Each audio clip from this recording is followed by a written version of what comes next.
Hi, my name is Kristy Darby, and I am with Purdy Law Office. I'm an education advocate, and basically, we help students here who have disabilities and families who aren't sure if they really need an attorney or if they want an attorney. So I'm kind of the bridge in between. And what we're doing with our summer series is interviewing different resources that are in the area. And these two lovely ladies are here today from IncludeMe, which is with the Pennsylvania ARC. And they are working on book studies at various different grades and ages. So I'm going to turn it over to Celia and Jennifer and allow them to talk about their organization. Thank you, ladies, for coming. Thank you so much for having us. We Sure. absolutely love this opportunity to talk about what Celia and I affectionately call our baby. Yes.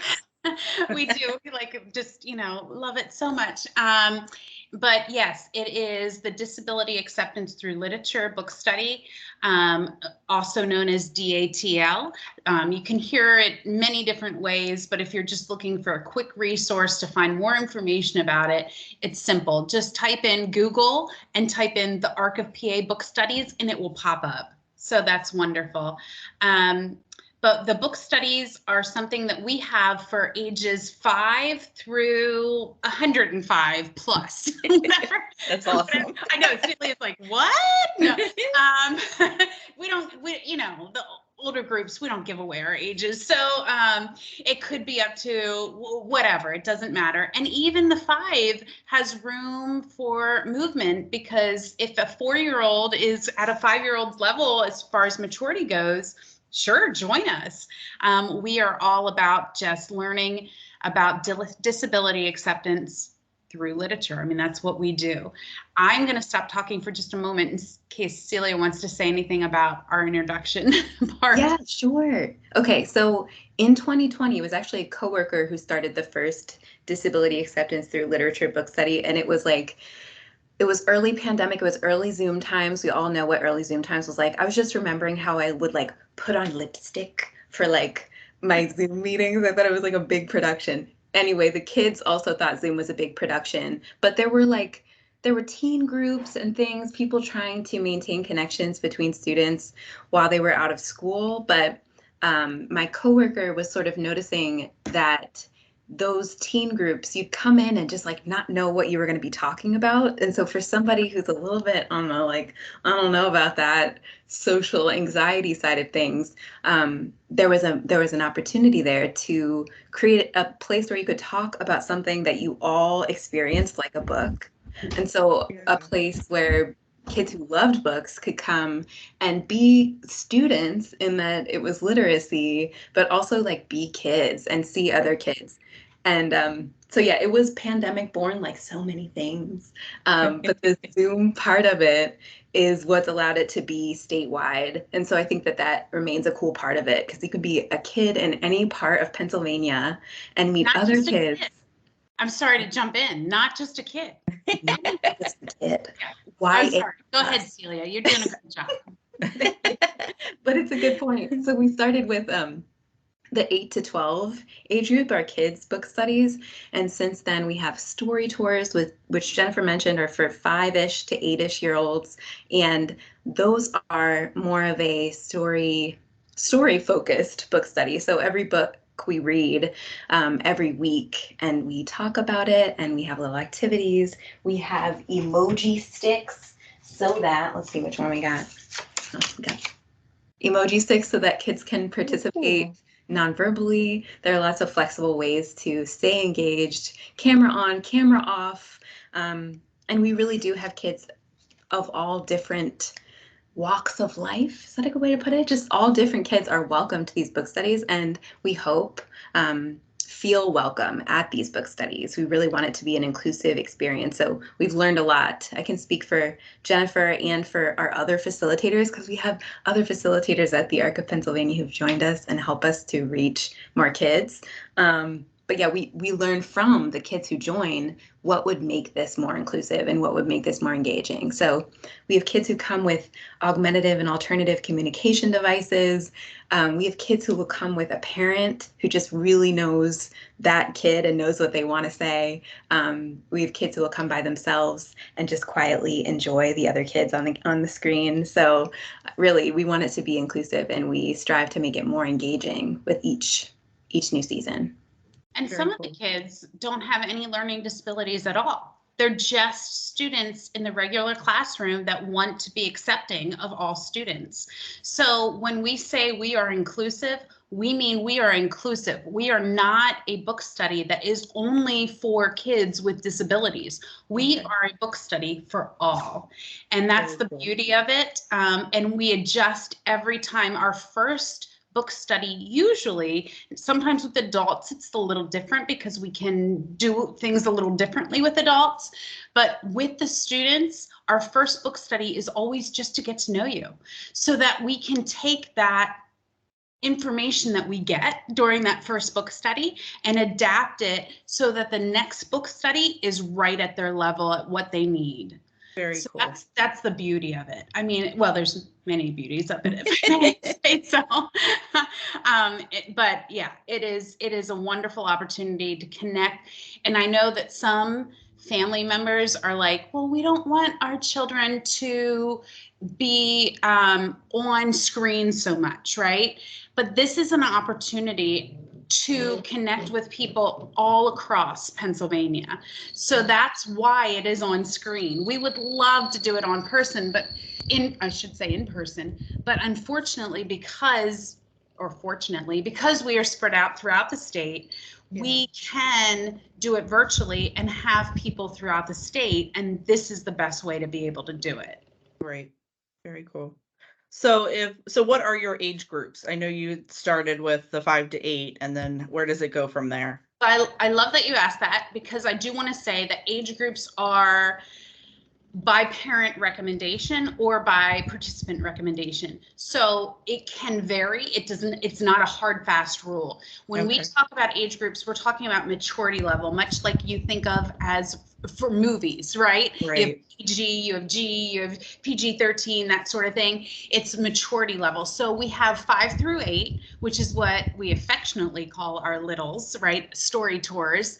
And that could be a little younger, a little older, depending again on maturity. We mostly focus on picture books. We do 1 picture book a week.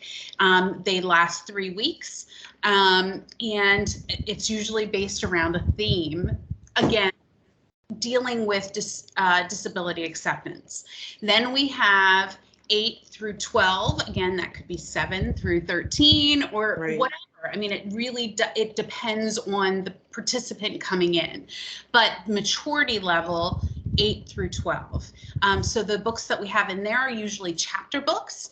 We have opportunities for them to listen to them through audio methods. We also send them the books, so they have the print method. We also have ways to send them a digital copy. So if they need to have it digitally, we can do it that way as well. So we try to hit as many different needs as there are, because we're the ARC of PA, so why not, right? Right. And then we go from there, we have 12 through 16, 17 till graduation is pretty much the way it goes. And again, that could be 11 through 18 or varying depending on maturity level. Those usually have more of a mature topic, maybe a little bit more mystery or a little bit more of a love interest, or maybe a little bit more of a social dynamic that the 8 through 12-year-olds wouldn't necessarily be ready for. Right. Mm-hmm. And then after that, we have for graduates and beyond. So anyone who's graduated high school and beyond, and that's where it can go up to any age. We look forward to getting our oldest age, whatever that could be. And they don't have to disclose that. We're fine with that. But we go up and we have a wonderful discussion regarding those books as well. So it's flexible. It is not hard, fast, even though we have those age ranges. Just communicate with us on the needs of the participant, and we'll talk about what's beneficial and what isn't. Right. And when they sign up, if I remember correctly from what you were telling me, they get like a care package or a box of So stuff, as for lack of better words. budgetary needs change in all organizations, as we are all aware, as you know, each year becomes a little bit more financially, we need to be more financially fiscal. The students will at least receive a book. So they will at least get the printed book in their hand. And even if they have that copy already, they can share it with a friend or their classroom. It's to be able to get that disability acceptance into their world, whatever their world is, you know. So we have that opportunity. And then again, also, if they need the digital copy, we have that. And for everybody, we have the audio copy. So if they want to just listen to it and follow along, or just listen in general, or listen with a parent or a friend or whatever, there's so many opportunities for them to be able to get the material that's being presented from this book. Very cool. And Celia, I think I saw you pull up a book. Do you have some books there that you're reading? Honestly, oh yeah, because I love books. We love books. I have stacks and stacks, and I love that this book study has given me a kids book section that I otherwise wouldn't have had use for. But one of my favorites that we read was this one in a story tour. So when Jennifer said picture books, sometimes cool. Oh yeah, this one I recommend it. It's fabulous. But there are so many jumping off points of conversation if you find the right kids book. And when the illustrations are beautiful, this one turned into an I Spy kind of thing. We had one student who was like, I see the cat, I see the cat. So we have picture books with beautiful illustrations, and a note on the books is that we try to prioritize books that are written by authors who have a disability themselves. And if not that, there have been some incredible stories that we've read together that have a respect for like the nuance of the experience of living with a disability, growing with a disability. So anything that honors like the dignity and complexity of the characters is a win in our book. So we've read quite a few. I wish I could show you my bottom shelf of all these kids books and teen books and littles books. Oh yeah, here we go. I was just going to say, I know you said you were going to read Zach's book, and I downloaded that as an audio book at home. I haven't read it yet, but I know your adult group is reading that one right now. Yes, so we are very, again, because Celia and I think of this as our baby, we are so choosy on what books we choose. But this one, If at Birth You Don't Succeed by Zach Anner, we had him as a speaker at our Summer Institute, which was absolutely wonderful. And he just gives a fresh perspective on life and in all manners. So we love that. So that's the adult book study that we have going on right now. And then we also have Hummingbird going on right now, which is for 12-year-olds. And that, again, we just love this book. We love the spirit of the main character and having a great time with that. And then we also this summer are doing the Insignificant Events in the Life of a Cactus, which actually has a second book to it. So we're excited to see if students want to participate in that or not. But again, it's just a wonderful book with the main character with a disability and how she gets through life with that disability and the friendships and just the nuances that putting people with disabilities first and going, okay, this is normal life. This is how they have to get along.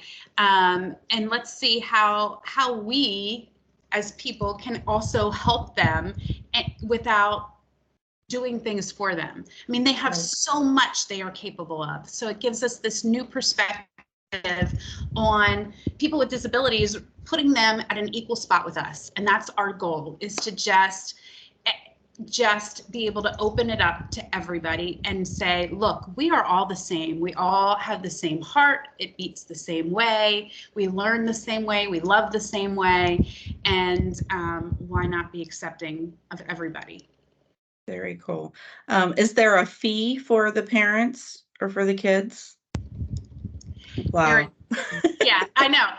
And we're slow to say no. There is no fee to families whatsoever. We are grant funded. We are funded by Very the awesome. Department of Education, the Department of Special Education. So we have many resources that we can pull from.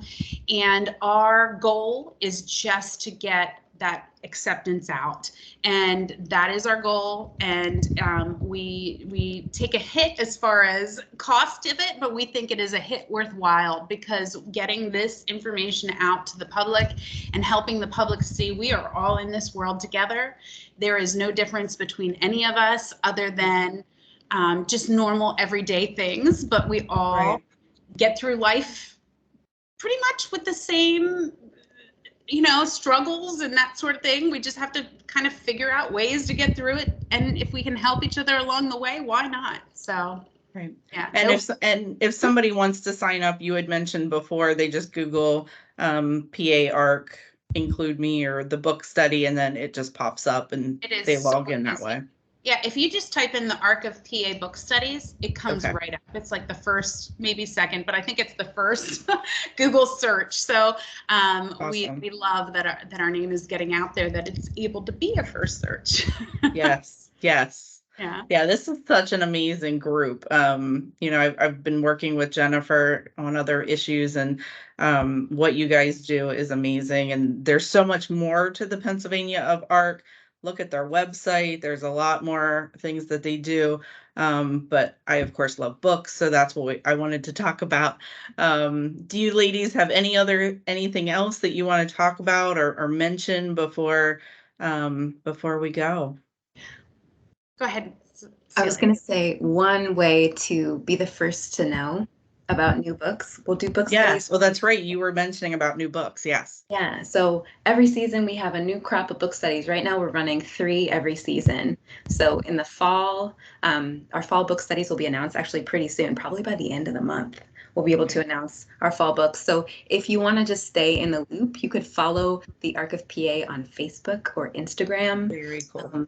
Our coworkers also have a TikTok that is really charming. So check it out. They're showing off their senses of humor. It's fabulous. So yeah, follow us on Facebook to make sure you can see the new books as they come out. Definitely. Yeah, and I would just say too that the thing that will be changing in the next coming book study really is that we will have a cutoff for signups. So in the past, if they signed up the week of the time we were sending the books out, we would make it work. But unfortunately, we have to have a cutoff because it's becoming so popular. I don't know that that's an unfortunate. That's a woo-hoo. Yeah. But because it's becoming so popular, because there are so many people that are interested, we do have to create a cutoff. And so that cutoff might be 3 weeks before the start of the book study. And that is very different than anything from the past. So if you've been in our past book studies, you would go, wait a second, I signed up the week of and I got in. That's no longer the case. So please sign up as soon as you see it, as soon as you go, hey, I want my child to be involved in this. Another thing to point out that I'd just like to mention real quick is you don't have to love reading books. You can love listening to books and letting that picture play in your mind as you hear it. So some people might go, well, my child, I can't get them to read for anything. Okay, can you get them to listen? Because if they love that listening, that audio part of it, we have that too for them. So it's a win-win in my book. In my book. And it's a great way to bring families together, to be able to listen together. Maybe read it as a nighttime story or something like that with the kids. So that's awesome. We have had so many parents send us messages saying how much they've enjoyed being able to share this with their child. We have many parents who sit along next side, maybe not in the screen with them, but next to them, to be able to just help them facilitate or just to listen. Maybe they're even in the kitchen cooking dinner while they're listening, and then that helps with the discussion at dinner, which is absolutely wonderful. So Awesome. Yeah, it is a great way to get parents involved in what their children are doing, if they're at that age where the child wants the parent to be involved. And if not, you can still have an ear out and kind of throw things in, maybe in a car ride here or there. Yeah. Well, I want to thank you ladies for coming on and giving us your time and for doing this project for Pennsylvania. It's very a worthwhile project. I appreciate it. Kristy, we so appreciate the opportunity to talk about it because in case you haven't noticed, we love it. And Yes. whenever we get emails and from parents saying how much their kids love it, we always write back with, well, it's wonderful. They love it. We love it just as much. That's awesome. So, yeah. All right. Well, I really appreciate you ladies. Thank you so much. Sure. Thank you. Thank you.